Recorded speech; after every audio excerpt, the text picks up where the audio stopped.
देवियों सज्जनों, नमस्कार।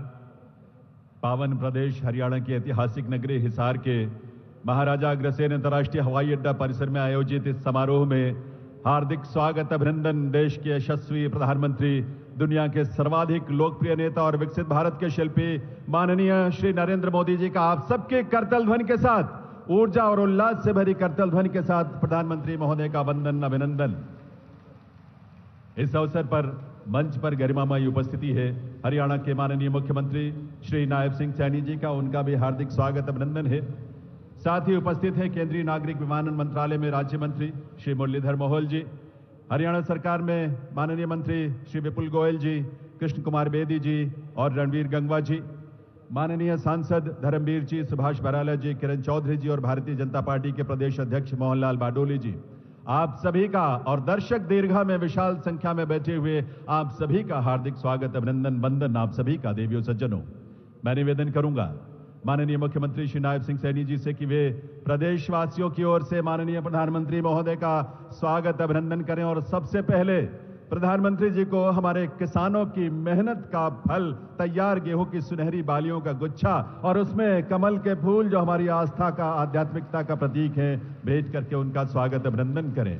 मुख्यमंत्री महोदय से मैं पुनः निवेदन करूंगा, अब माननीय प्रधानमंत्री महोदय को पगड़ी और शॉल भेंट कर उनका अभिनंदन करें आपके करतल ध्वनि के साथ। हरियाणा की यह पगड़ी अतिथि के प्रति हमारे सर्वोच्च सम्मान का प्रतीक है देवियों सज्जनों, और हम सब उसी भाव के साथ प्रधानमंत्री महोदय का स्वागत अभिनंदन कर रहे हैं। और साथ ही शॉल जो मुख्यमंत्री महोदय भेंट करने जा रहे हैं प्रधानमंत्री महोदय को, वो शॉल हमारे प्रदेशवासियों की ओर से स्नेह, प्रधानमंत्री महोदय के प्रति कृतज्ञता का भाव, प्रधानमंत्री महोदय के प्रति उसकी अभिव्यक्ति। अब मैं निवेदन करूंगा भारतीय जनता पार्टी के प्रदेश अध्यक्ष मोहनलाल बाडोली जी से कि वे प्रधानमंत्री महोदय को बाबा साहेब की प्रतिमा भेंट करें। करतल ध्वनि, तालियों की आवाज तो आप सबकी तरफ से आते रहनी चाहिए। और अब अनुरोध हरियाणा सरकार में सामाजिक न्याय और अधिकारिता मंत्री श्री कृष्ण कुमार बेदी जी से, वे प्रधानमंत्री महोदय को एक स्मृति चिन्ह भेंट करें। ये स्मृति चिन्ह नॉन स्टॉप हरियाणा के नित नए संकल्पों को पूरा करने का भाव अभिव्यक्त करता है। देवियों सज्जनों, बहुत बहुत वंदन अभिनंदन माननीय प्रधानमंत्री श्री नरेंद्र मोदी जी का।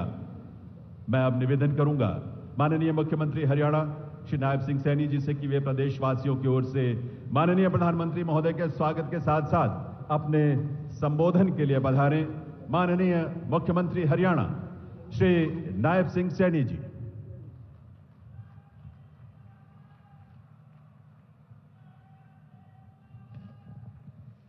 भारत माता की, भारत माता की। आज हम सब के लिए ये बहुत ही सौभाग्य का दिन है। दुनिया के सबसे लोकप्रिय नेता, भारत के यशस्वी प्रधानमंत्री आदरणीय नरेंद्र मोदी जी आज हरियाणा को विकसित हरियाणा बनाने के लिए आज हरियाणा में पधारे हैं। मैं हरियाणा की 2,80,00,000 लोगों की तरफ से आदरणीय नरेंद्र मोदी जी का स्वागत करता हूं, उनका धन्यवाद करता हूं। माननीय प्रधानमंत्री जी, महाराजा अग्रसेन जी की इस पावन धरा और वीर भूमि हरियाणा में पधारने पर मैं अपने सभी हरियाणा परिवारजनों की ओर से आपका हार्दिक स्वागत करता हूं, अभिनंदन करता हूं और आपको हरियाणा की ऐतिहासिक जीत की बधाई देता हूं, आपको राम राम करता हूं।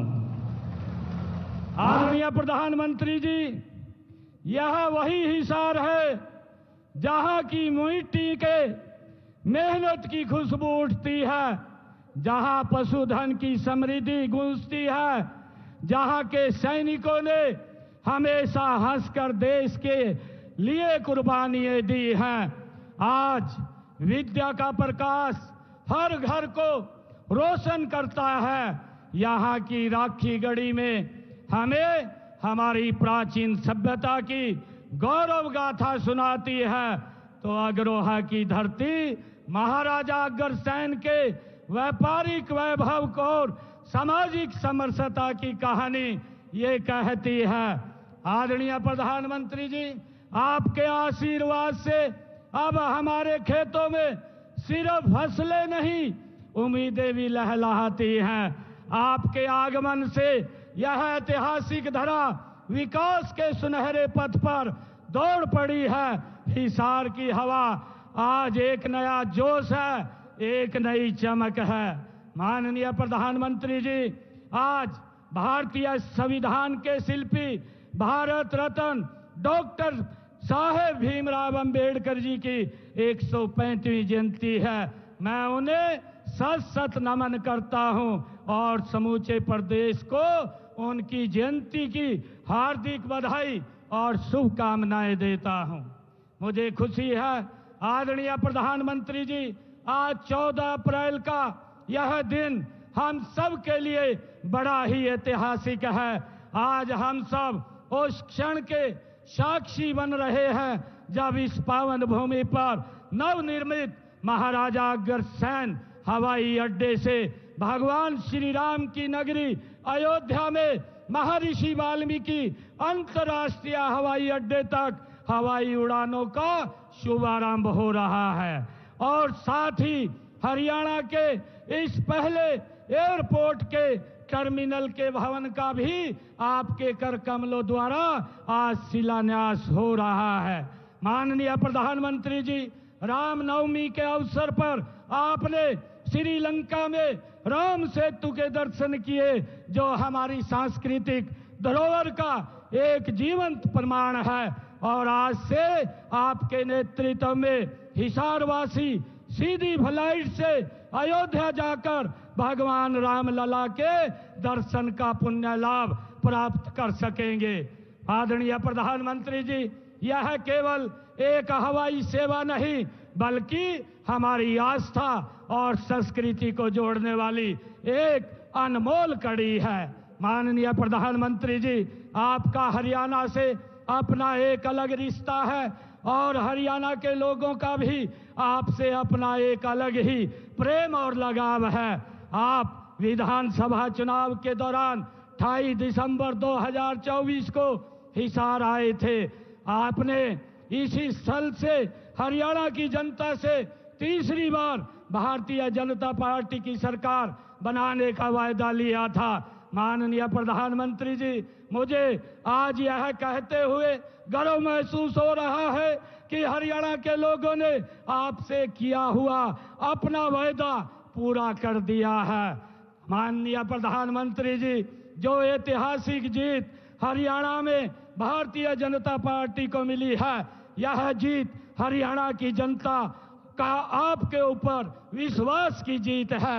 यह जीत आपकी नीति की जीत है। यह जीत आपकी नीयत की जीत है और आपके नेतृत्व की जीत है। माननीय प्रधानमंत्री जी, हम सौभाग्यशाली हैं कि हमें आपका कुशल नेतृत्व मिला, ये उसकी जीत है। यह जीत आपके मार्गदर्शन में हो रहे हरियाणा के विकास की जीत है। माननीय प्रधानमंत्री जी, मुझे आज आपको यह बताते हुए खुशी हो रही है कि तीसरी पारी के 100 दिनों के अंदर अंदर ही हमने अपने संकल्प पत्र के 19 वायदे पूरे किए हैं। 90 वायदों पर काम शुरू हो चुका है और बाकी सभी भी तेज गति से काम हो रहा है। माननीय प्रधानमंत्री जी, हरियाणा आपके मार्गदर्शन और कुशल नेतृत्व में डबल इंजन की सरकार से ट्रिपल इंजन सरकार बन गई है और 3 गुना रफ्तार से आगे बढ़ रही है। माननीय प्रधानमंत्री जी, हमने अपनी माताओं बहनों से लाडो लक्ष्मी योजना की शुरुआत का वायदा किया था। मुझे बताते हुए खुशी हो रही है कि हमने पहले ही बजट में हमने इस योजना के लिए 5000 करोड़ रुपए का प्रावधान कर दिया है। माननीय प्रधानमंत्री जी, जब आप 28 सितंबर 2024 को इसी सभा स्थल पर हिसार आए थे, तब एक वादा मैंने पूरे हरियाणा की ओर से आपको किया था, और वह था कि हरियाणा में तीसरी बार भारतीय जनता पार्टी की सरकार बनते ही हम आपको हिसार एयरपोर्ट के उद्घाटन के लिए बुलाएंगे। और आपने भी वायदा किया था और गारंटी भी दी थी कि सरकार बनते ही एयरपोर्ट के काम में गति भी आएगी और इसका उद्घाटन करने भी आएंगे। माननीय प्रधानमंत्री जी, मुझे खुशी है कि आज यह दोनों वायदे भी पूरे हो गए हैं। माननीय प्रधानमंत्री जी, आजादी के इतने वर्षों बाद भी देश के कई हिस्सों में हवाई संपर्क न होने से आम व्यक्ति के लिए हवाई यात्रा करना एक हवाई सपना ही था। हर देशवासी की इस सपने को साकार करने का काम माननीय प्रधानमंत्री श्री नरेंद्र मोदी जी ने अपने उड़ान योजना की शुरुआत करके किया। माननीय प्रधानमंत्री जी, आज यहाँ आपके कर कमलों द्वारा एयरपोर्ट के दूसरे टर्मिनल के भवन का शिलान्यास भी हो रहा है और यहाँ से अयोध्या, जम्मू, अहमदाबाद, जयपुर और चंडीगढ़ के लिए लगातार हवाई उड़ानों का क्रम भी शुरू हो जाएगा। इसका लाभ हरियाणा के साथ साथ पंजाब, राजस्थान के लोगों को भी मिलेगा। प्रदेश का पहला एयरपोर्ट आपके आशीर्वाद से मिला है, इसके लिए आपका बहुत बहुत धन्यवाद करता हूं। माननीय प्रधानमंत्री जी, हरियाणा अगर आज 3 गुना रफ्तार से आगे बढ़ रहा है तो इसका कारण आप हैं, आपका नेतृत्व है, आपका मार्गदर्शन है, आपकी सोच है और आपका विजन है। माननीय प्रधानमंत्री जी, आज आपके कर कमलों से हरियाणा की एक नई दिशा, नई उड़ान और नए युग का आरंभ हो रहा है। माननीय प्रधानमंत्री जी, मैं आपको हरियाणा के 2 करोड़ 80 लाख लोगों की ओर से ये विश्वास दिलाता हूं कि आपके विकसित भारत के सपने को पूरा करने में हरियाणा का स्थान और हरियाणा का योगदान दोनों अग्रणी रहेंगे। मैं एक बार फिर पूरे धाकड़ हरियाणा की ओर से देश के धाकड़ प्रधानमंत्री जी का इस पवित्र भूमि पर स्वागत करता हूं, अभिनंदन करता हूं, धन्यवाद करता हूं। जय हिंद, जय भारत, जय भारत मां।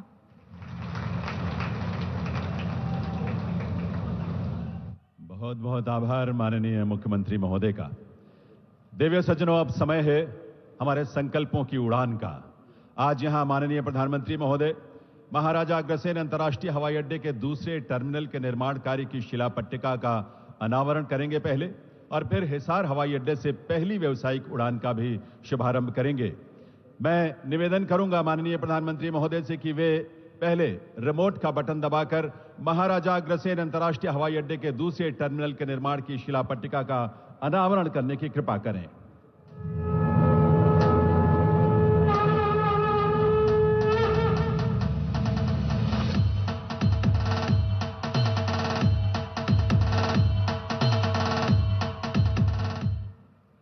और माननीय प्रधानमंत्री महोदय हिसार हवाई अड्डे से पहली व्यावसायिक उड़ान का भी शुभारंभ करेंगे रिमोट का बटन दबाकर।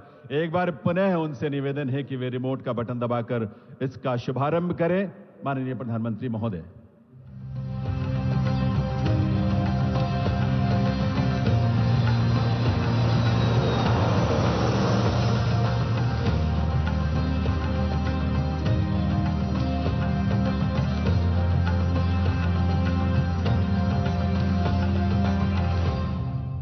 देवी सज्जनों, आप सबको हृदय से बधाई इस उड़ान की, संकल्पों के इस नए उड़ान की। और ये दृश्य आपके सामने हमारे इस एयरपोर्ट के उस रनवे का है जहां से पहली व्यावसायिक उड़ान जो है वो टेक ऑफ करने वाली है, उसकी शुरुआत हो रही है।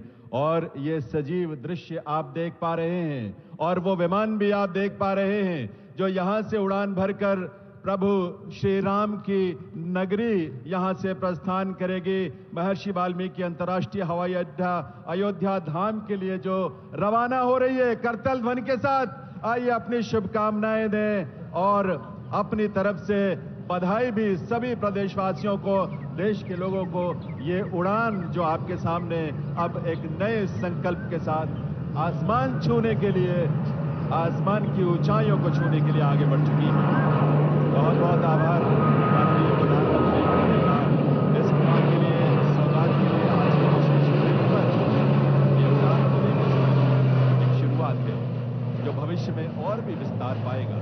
संकल्पों की इस उड़ान पर आधारित एक फिल्म हमने तैयार की है जिसमें हिसार के इस महाराजा अग्रसेन अंतर्राष्ट्रीय हवाई अड्डे के नए स्वरूप की झलक आपको नजर आएगी। आइए देखते हैं ये फिल्म।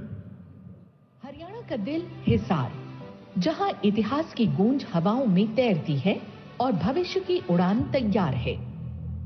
प्रधानमंत्री श्री नरेंद्र मोदी जी की गति शक्ति योजना के तहत हिसार अब हवाई नक्शे पर नई ऊंचाइयां छुएगा।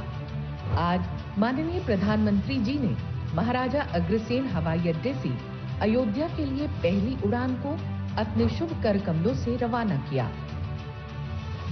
और टर्मिनल 2 के निर्माण की आधारशिला भी रखी, जिस पर लगभग 486 करोड़ रुपए खर्च होंगे।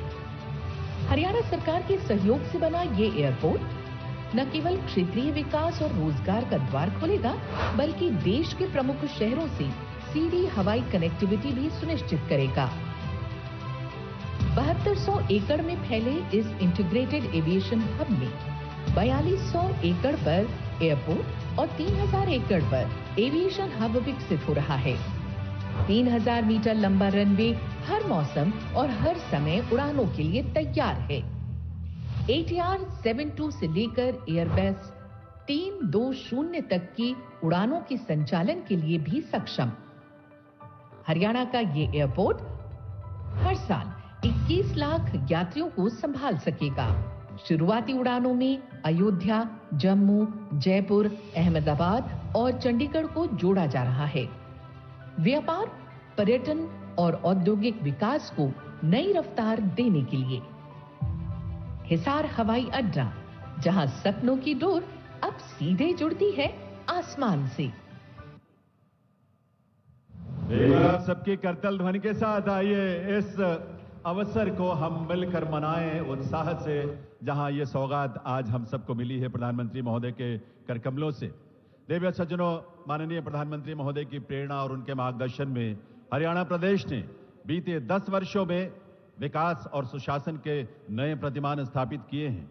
10 वर्षों की इस यात्रा पर आधारित एक लघु फिल्म है जो हमने तैयार की है। आइए देखते हैं ये फिल्म।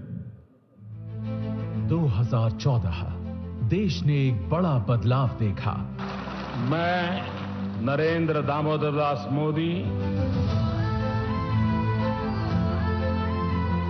प्रधानमंत्री नरेंद्र मोदी जी ने देश की कमान संभाली और अपने कड़े और बड़े फैसलों से देश को एक नई दिशा दी। पर हरियाणा में भी था भेदभाव, क्षेत्रवाद का बोलबाला। अगर पारदर्शिता भी थी तो सिर्फ बातों और दावों में। ऐसे कठिन समय में हरियाणा ने मोदी जी का साथ चुना और फिर हुआ हरियाणा में एक नए दौर का उदय। हरियाणा अद्भुत संभावनाओं का राज्य है। डबल इंजन सरकार आपके लिए विकसित हरियाणा बनाने में जुटी है। मोदी जी के इस विजन को मिशन बनाया हरियाणा सरकार ने। राज्य की नीतियां, निर्णय और सरकार द्वारा लोगों के लिए प्रयास सुशासन की डोर में बंधे। अंतिम छोर तक हरियाणा सरकार पहुंची। ध्येय सिर्फ सेवा रहा और मिशन विकास। आदरणीय प्रधानमंत्री नरेंद्र मोदी जी का जो शब्द है, सबका साथ, सबका विकास और सबका प्रयास, उसको लेकर के हमारी सरकार निरंतर काम कर रही है। हरियाणा ने लोगों को गरीबी से बाहर लाने का संकल्प सिर्फ कागजों पर नहीं, जमीन पर उतारा। और जहां एक ओर हरियाणा देश का पहला राज्य बना जिसने गरीबी रेखा की आय सीमा को बढ़ाकर 1,80,000 रुपए कर दिया, वहीं दूसरी ओर पारदर्शिता, विश्वास और निष्पक्षता, इन नीतियों ने नए हरियाणा की नींव रखी। आज 60 विभागों की 819 सेवाएं ऑनलाइन मिल रही हैं। साथ ही हरियाणा परिवार पहचान पत्र जारी करने वाला देश का पहला राज्य है। इससे 52 लाख परिवारों को योजनाओं का लाभ मिल रहा है और वो भी घर बैठे। पिछले 10 वर्षों में हरियाणा ने कई बड़ी उपलब्धियां हासिल की हैं, जिससे हरियाणा बना पढ़ी लिखी पंचायतों वाला देश का सबसे पहला राज्य। हरियाणा ने पंचायतों में महिलाओं की 50% भागीदारी सुनिश्चित की। इसके अलावा हरियाणा कर्मचारियों के लिए ऑनलाइन ट्रांसफर नीति वाला देश का पहला राज्य बना। ट्रांसफर पोस्टिंग का खेल नहीं चलता और अब सरकार नागरिकों के दरवाजे पर आ गई है। लंबी कतारों और परेशानी से जनता को छुटकारा मिला है। सामाजिक सुरक्षा पेंशन जो कि 2014 में 1000 रुपए थी, उसे बढ़ाकर 3000 रुपए करने वाला पहला राज्य भी बन गया है हरियाणा। किसानों को सही समय पर भुगतान की चुनौती से निपटने के लिए हरियाणा सरकार ने शुरू किया मेरी फसल मेरा ब्यौरा पोर्टल। अब फसल बेचने के 48 घंटों के भीतर किसान को मिलता है पूरा भुगतान सीधे खाते में। डीबीटी के माध्यम से सीधे 12 लाख किसानों के खाते में फसल खरीद के 1,25,000 करोड़ रुपए पहुंचे हैं। इतना ही नहीं, 45 लाख परिवारों को चिरायु योजना से सालाना 5 लाख रुपए तक का मुफ्त इलाज भी उपलब्ध है। हरियाणा ने 1 करोड़ 20 लाख से ज्यादा चिरायु आयुष्मान कार्ड बनाए ताकि अब बीमारी से किसी पर कोई बोझ न आए। साथ ही हरियाणा ने अंग्रेजों के समय से चले आ रहे लाल डोरा के विवादों को खत्म किया। 25 लाख से अधिक परिवारों को लाल डोरा के भीतर अपनी जमीन का स्वामित्व मिला। भविष्य को संवारने की इसी मुहिम में हरियाणा में 13 लाख से ज्यादा घरों तक पहुंचा नल से साफ पानी, जिससे अब बेटियां पानी भरने नहीं सपने पूरे करने निकलती हैं। आज 6000 से अधिक गांवों में 24 घंटे बिजली उपलब्ध है। साथ ही रेलवे और मेट्रो नेटवर्क का विस्तार भी तेजी से हो रहा है। औद्योगिक विकास के मामले में भी पीछे नहीं हरियाणा। फॉर्च्यून 400 कंपनियों के हेडक्वार्टर्स यहीं पर हैं। पिछले 10 साल में हमने वो किया जो कभी असंभव लगता था। हरियाणा ने हर क्षेत्र में तेज बदलाव किया है। अब यहाँ सपनों को पंख मिलते हैं और हौसलों को मंजिल। ये नया हरियाणा है, सशक्त, तेज और नॉन स्टॉप। एक बार आपकी करतल ध्वनि की गूंज जरूर सुनाई देनी चाहिए, क्योंकि ये नया हरियाणा है, नॉन स्टॉप हरियाणा है। देवियों सज्जनों, स्वतंत्र भारत के इतिहास में वर्ष 2014 आप सब इस बात को गहरे से महसूस करते हैं। एक नए युग के प्रवर्तन का वर्ष था जब माननीय प्रधानमंत्री श्री नरेंद्र मोदी ने देश का नेतृत्व संभाला और बाबा साहेब के चिंतन और उनकी विरासत को समावेशी भारत, विकसित भारत के निर्माण का आधार बनाया। सबका साथ सबका विकास बाबा साहेब के उसी चिंतन का विस्तार है। आइए देवियों सज्जनों, आप सबके करतल ध्वनि के साथ निवेदन करें ऐसे युग दृष्टा प्रधानमंत्री श्री नरेंद्र मोदी जी से वे अपने संबोधन के लिए पधारें, हम सबका मार्गदर्शन करें, हम सबको शुभकामना, अपना शुभ संदेश दें। माननीय प्रधानमंत्री महोदय।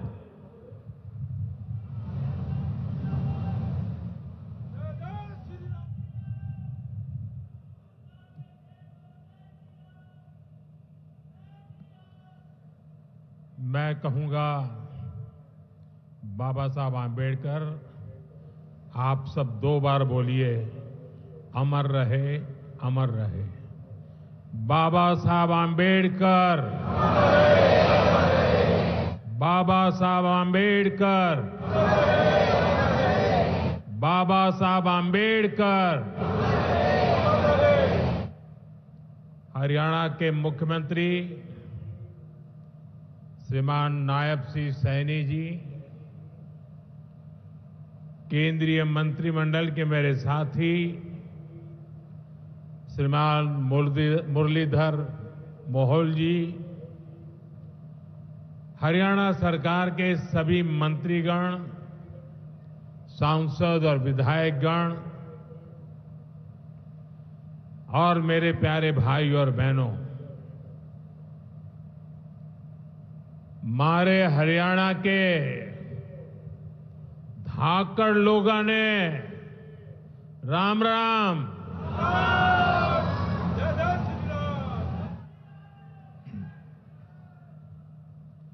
ठाडे जवान, ठाडे खिलाड़ी और ठाडा भाईचारा यो से हरियाणा की पहचान।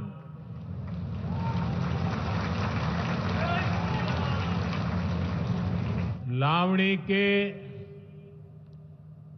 इस अति व्यस्त समय में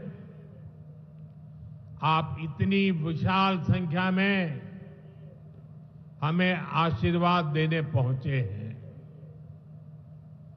मैं आप सभी जनता जनार्दन का अभिनंदन करता हूं। गुरु जंबेश्वर, महाराजा अग्रसेन और अग्रोहा धाम को भी श्रद्धापूर्वक नमन करता हूं। साथियों, हरियाणा से, हिसार से मेरी कितनी ही यादें जुड़ी हुई है।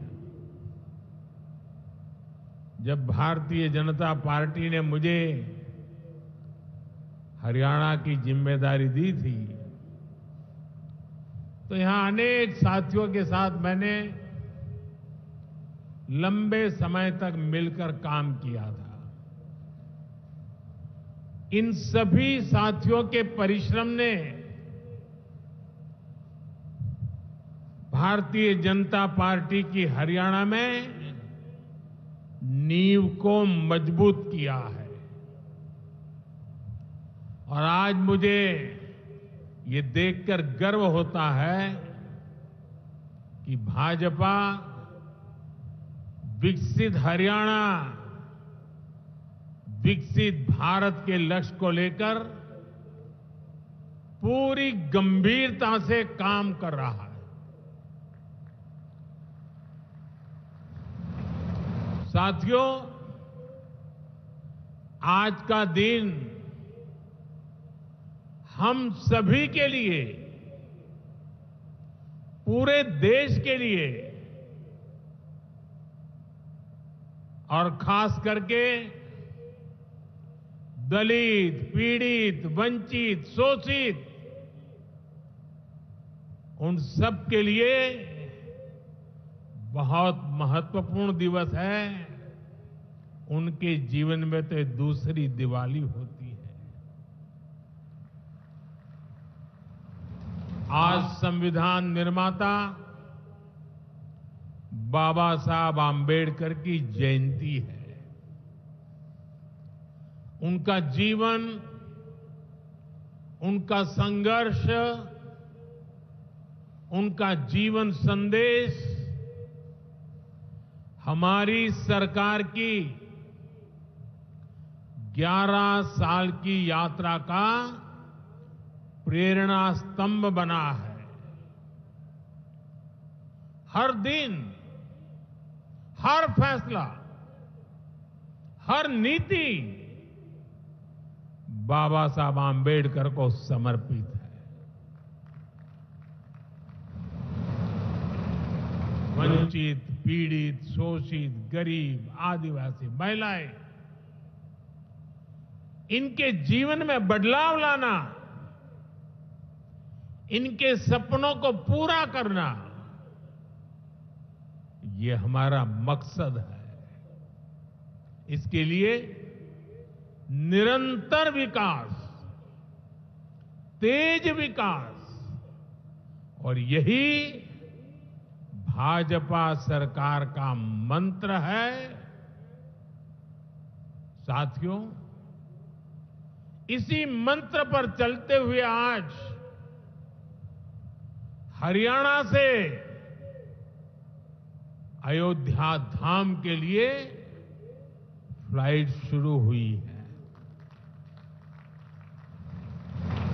यानी अब श्री कृष्ण जी की पावन भूमि हरियाणा प्रभु राम की नगरी से सीधे जुड़ गई है।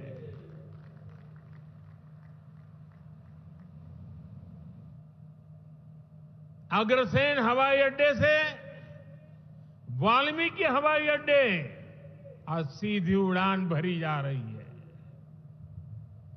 बहुत जल्द यहां से दूसरे शहरों के लिए भी उड़ानें शुरू होगी। आज हिसार एयरपोर्ट की नई टर्मिनल बिल्डिंग का शिलान्यास भी हुआ है। ये शुरुआत हरियाणा की आकांक्षाओं को एक नई ऊंचाई पर पहुंचाने की उड़ान है। मैं हरियाणा के लोगों को इस नई शुरुआत के लिए ढेर सारी बधाई देता हूं। साथियों, मेरा आपसे वादा रहा है, हवाई चप्पल पहनने वाला भी हवाई जहाज में उड़ेगा।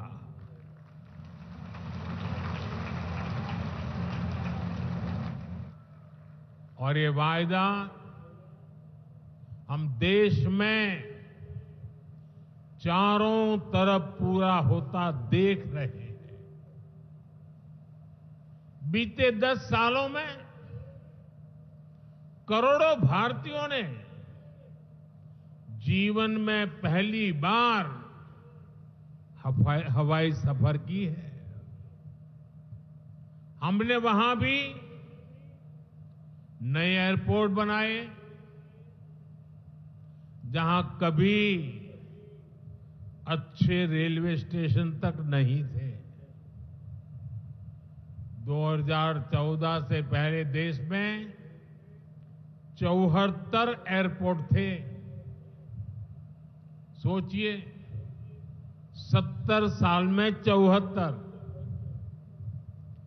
आज देश में एयरपोर्ट की संख्या 150 के पार हो गई है।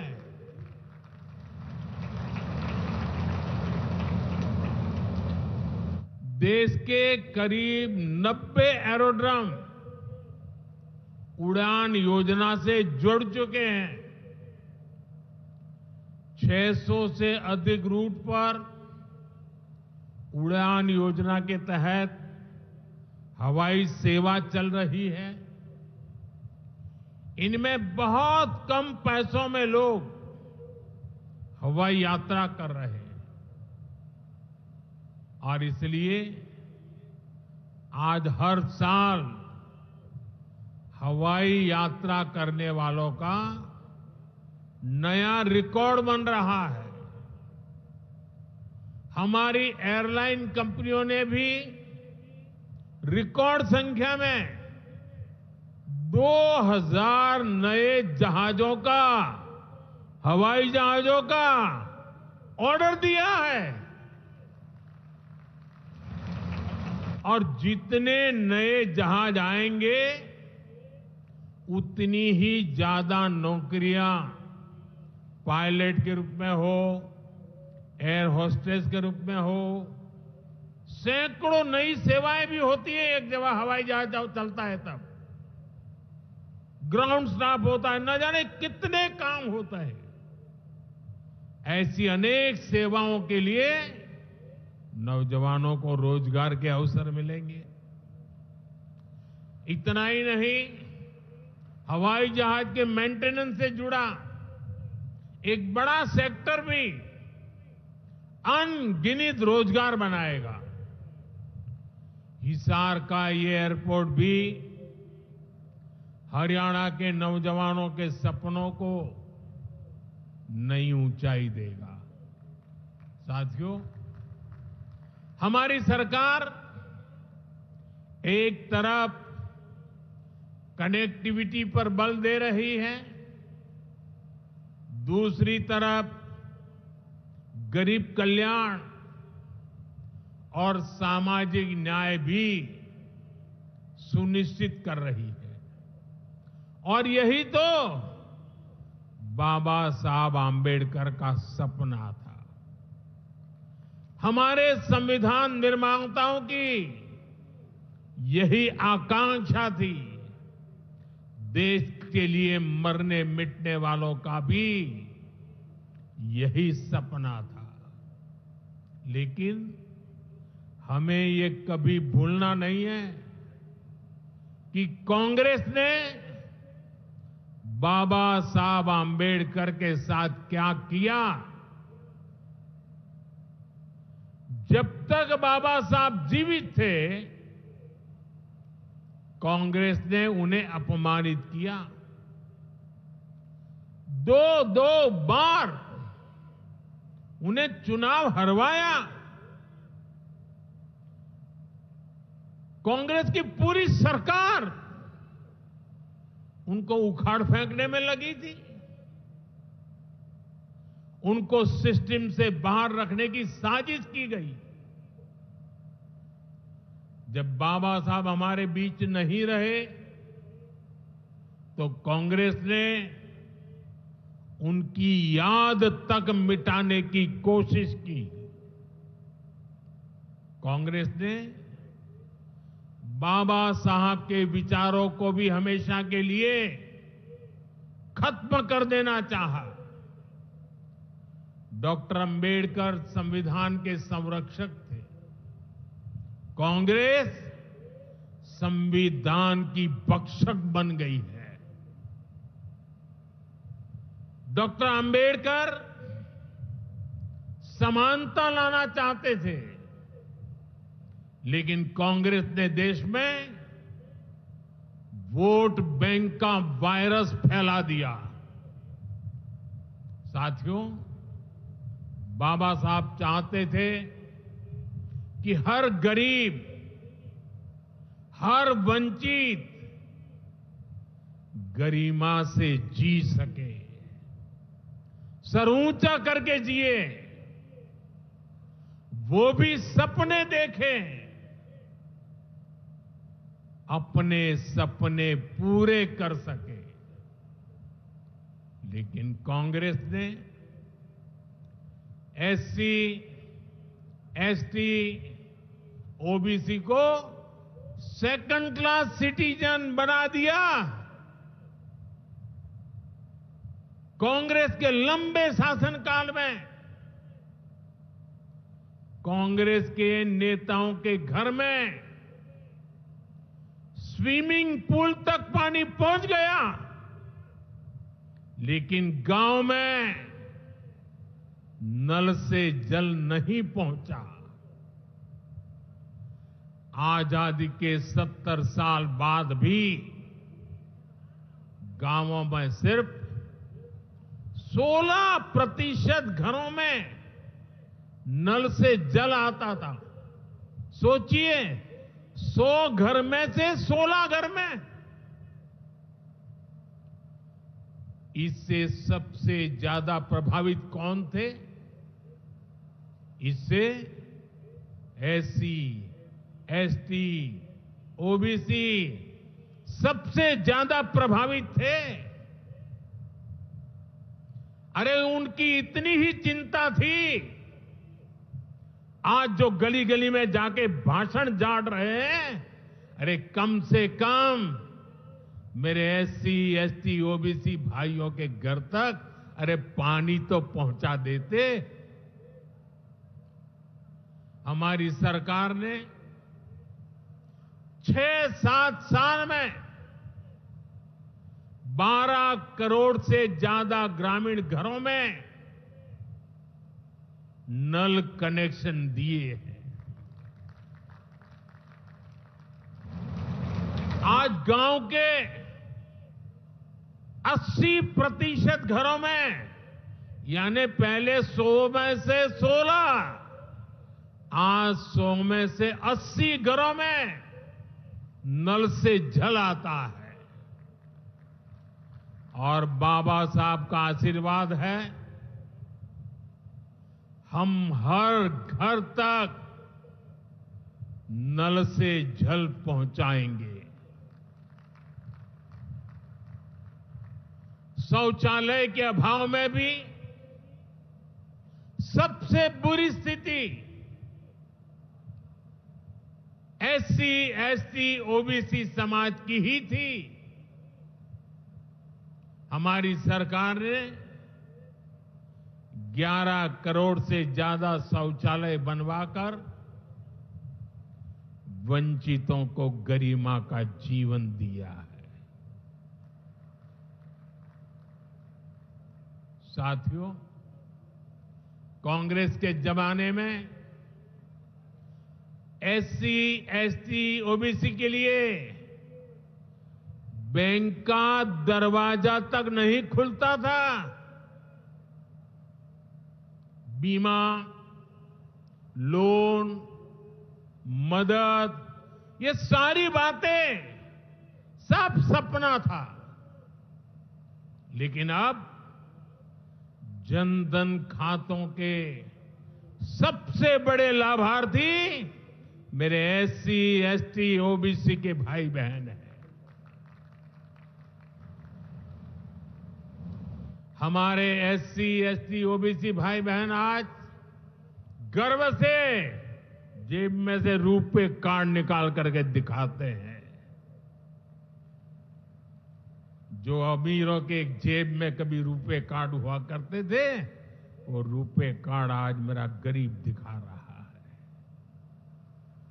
साथियों, कांग्रेस ने हमारे पवित्र संविधान को सत्ता हासिल करने का एक हथियार बना दिया। जब जब कांग्रेस को सत्ता का संकट दिखा, उन्होंने संविधान को कुचल दिया।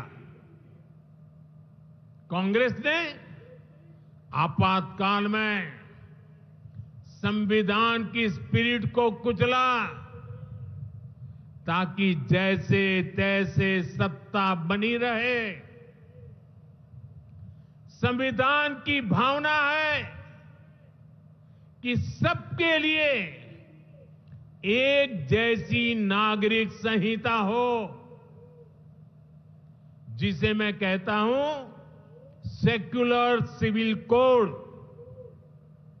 लेकिन कांग्रेस ने इसे कभी लागू नहीं किया।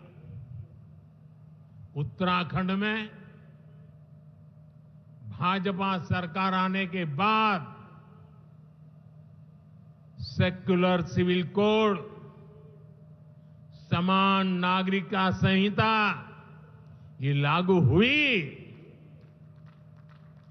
डंकी की चोट पर लागू हुई।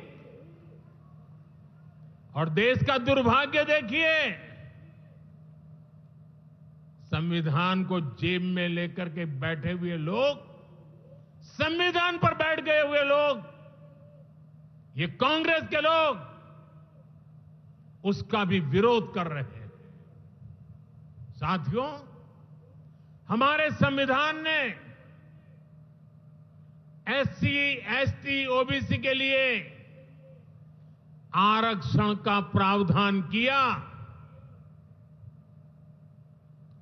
लेकिन कांग्रेस ने उनको आरक्षण पहुंचा कि नहीं पहुंचा, उनके बच्चों को शिक्षा के लिए सुविधाएं प्रारंभ मिलना शुरू हुआ कि नहीं हुआ, एससी, एसटी, ओबीसी के कोई व्यक्ति अधिकार से वंचित तो नहीं रह गए, उसकी कभी परवाह नहीं की।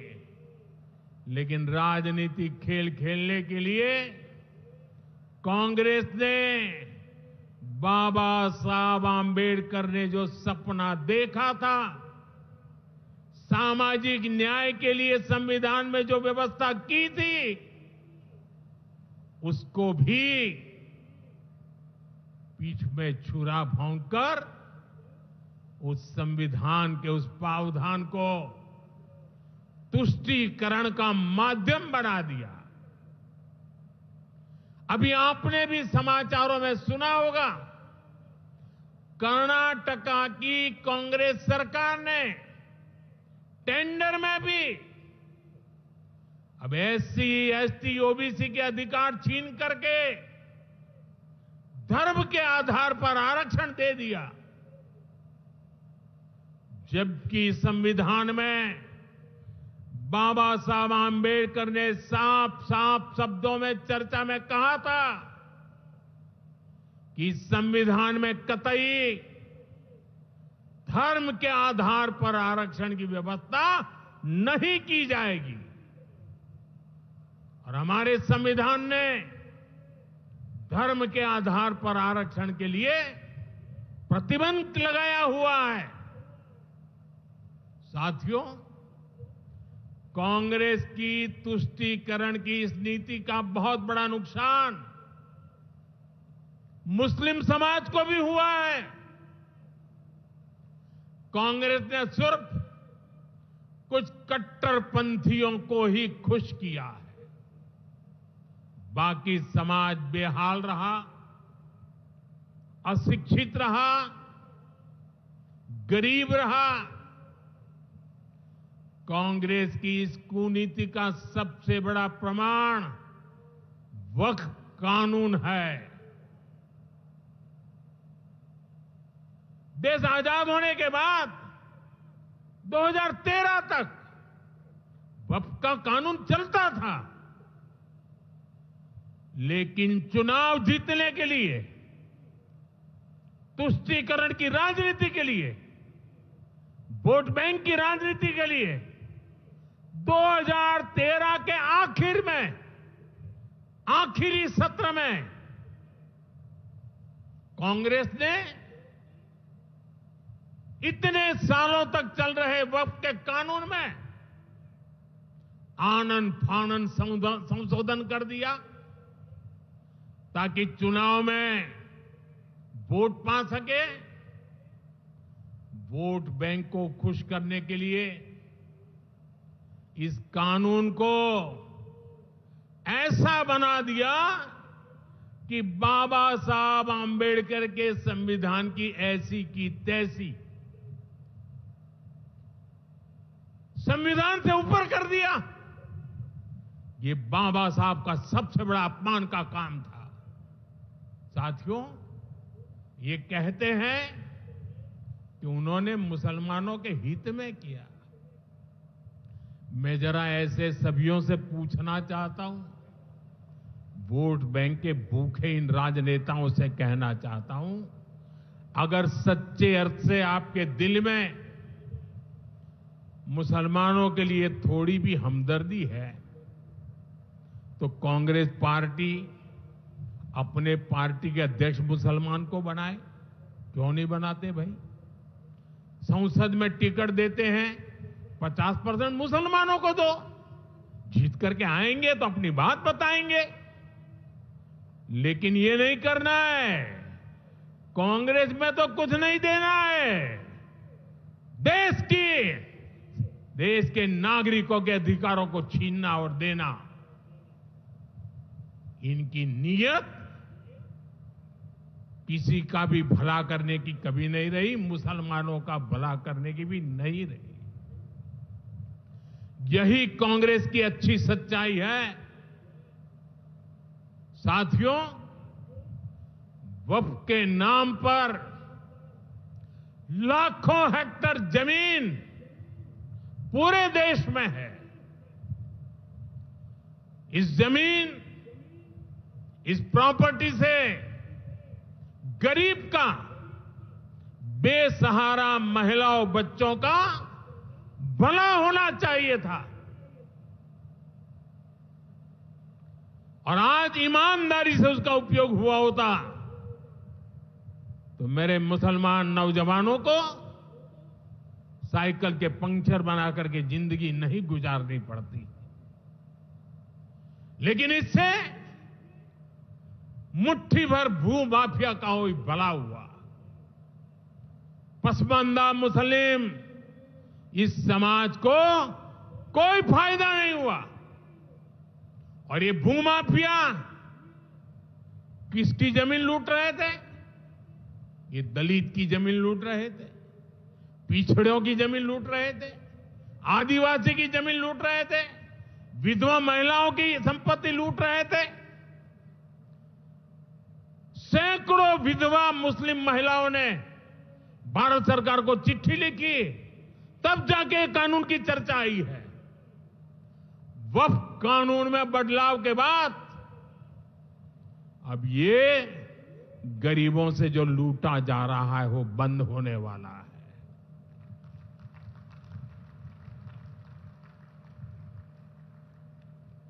और सबसे बड़ी बात, हमने एक बहुत बड़ा जिम्मेदारीपूर्ण महत्वपूर्ण काम किया है। हमने इस वक्फ कानून में एक और प्रावधान किया है। अब नए कानून के तहत, वक्फ के कानून के तहत किसी भी आदिवासी की जमीन को हिंदुस्तान के किसी भी कोने में आदिवासी की जमीन को, उसके घर को, उसकी संपत्ति को ये वक्फ बोर्ड हाथ भी नहीं लगा पाएगा। ये आदिवासी के हितों की रक्षा करने का, संविधान की मर्यादाओं का पालन करने का हमने बहुत बड़ा काम किया है। नए प्रावधानों से वक्फ की भी पवित्र भावना का सम्मान होगा। मुस्लिम समाज के गरीब और पसमानदा परिवारों, मुस्लिम महिलाओं, खास करके मुस्लिम विधवाओं को, मुस्लिम बच्चों को उनका हक भी मिलेगा और भविष्य में उनका हक सुरक्षित रहेगा। और यही तो बाबा साहब आंबेडकर ने संविधान के स्पिरिट में हमें काम दिया हुआ है। यही असल स्पिरिट है, यही असली सामाजिक न्याय है। साथियों, हमारी सरकार ने 2014 के बाद बाबा साहब आंबेडकर की प्रेरणा को आने वाली पीढ़ियों तक पहुंचाने के लिए अनेक महत्वपूर्ण कदम उठाए। बाबा साहब देश और दुनिया में जहां जहां रहे, वे सभी स्थान उपेक्षित थे। जो संविधान के नाम पर अपनी राजनीतिक रोटी सेकने के लिए निकले हैं, उन्होंने बाबा साहब से जुड़े हुए हर स्थान का अपमान किया, इसे इतिहास से मिटाने का प्रयास किया।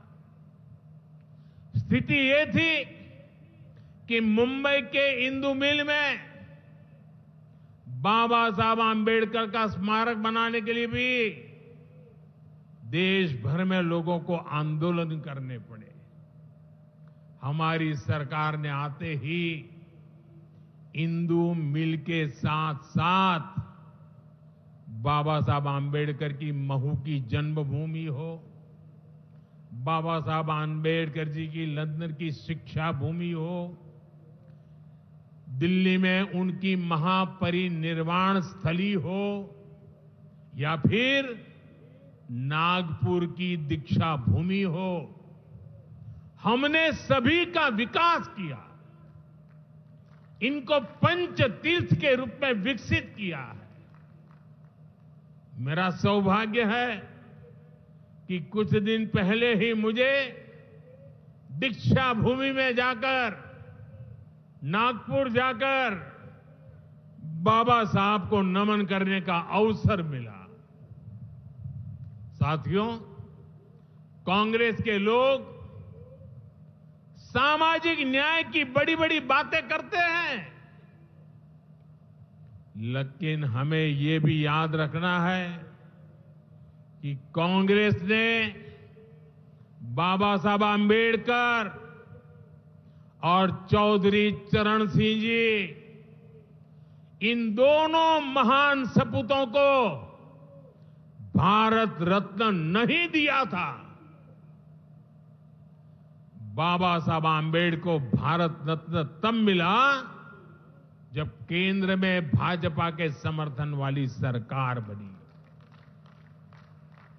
वहीं हमें गर्व है कि भाजपा की ही सरकार ने चौधरी चरण सिंह जी को भी भारत रत्न दिया है। साथियों, सामाजिक न्याय के, गरीब कल्याण के पथ को हरियाणा की भाजपा सरकार भी निरंतर सशक्त कर रही है। सरकारी नौकरियां की भी हरियाणा में क्या हालत थी, आप सबको पता है। यूं किया करते, जे नौकरी लागनी है तो किसी नेता के गैल हो ले, और न तो रुपया ले आ, बापू की जमीन और मां के तो जेवर भी बिक जाया करते। मुझे खुशी है कि नायब सिंह सैनी जी की सरकार ने कांग्रेस की इस बीमारी का इलाज कर दिया।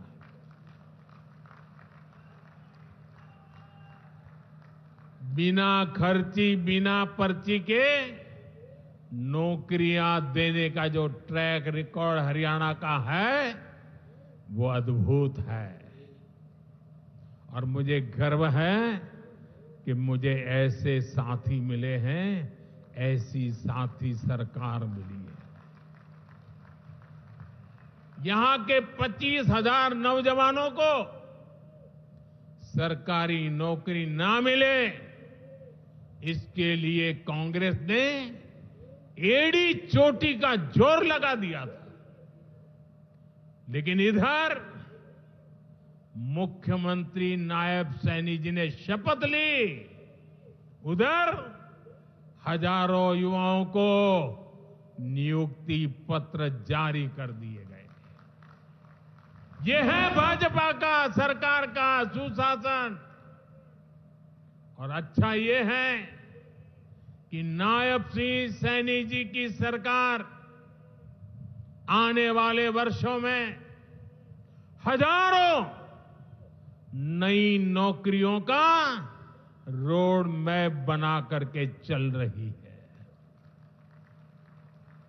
साथियों, हरियाणा वो प्रदेश है जहां बहुत बड़ी संख्या में युवा सेना में जाकर देश की सेवा करते हैं। कांग्रेस ने तो वन रैंक वन पेंशन को लेकर भी दशकों तक धोखा ही दिया। ये हमारी सरकार है जिसने वन रैंक वन पेंशन योजना लागू की। अब तक हरियाणा के पूर्व फौजियों को भी OROP के वन रैंक वन पेंशन के 13,500 करोड़ रुपए 13,500 करोड़ रुपए दिए जा चुके हैं। आपको याद होगा, इसी योजना पर झूठ बोलते हुए कांग्रेस सरकार ने पूरे देश के फौजियों के लिए सिर्फ 500 करोड़ रुपए का प्रावधान किया था। अब आप सोचिए, अकेले हरियाणा में 13,500 करोड़, और कहां 500 करोड़, कैसी आंख में धूल डालने की प्रवृत्ति थी। कांग्रेस किसी की सगी नहीं है, वो सिर्फ सत्ता की सगी है। वो ना दलितों की सगी है, न पिछड़ों की सगी है, न मेरे देश की माता बहन बेटियों की सगी है, और न ही वो मेरे फौजियों की सगी है। साथियों, मुझे पूरा विश्वास है कि हरियाणा विकसित भारत के संकल्प को मजबूती देगा। खेल हो या फिर खेत, हरियाणा की मिट्टी की खुशबू दुनिया भर में महक बिखेरती रहेगी।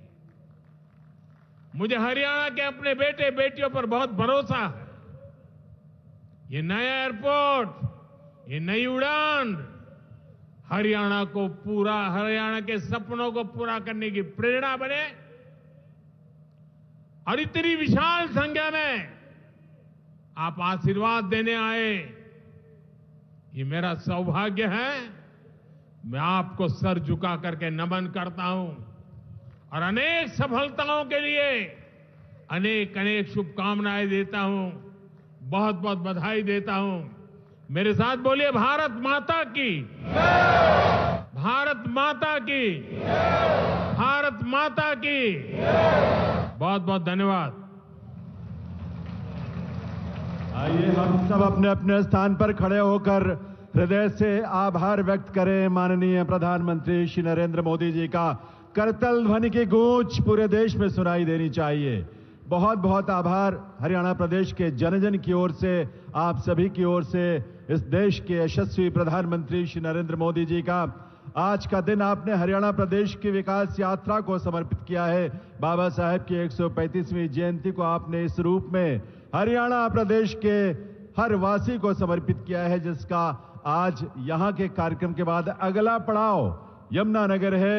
संकल्पों की ये उड़ान देवियों सज्जनों जारी रहेगी और हृदय से आभार माननीय प्रधानमंत्री महोदय का।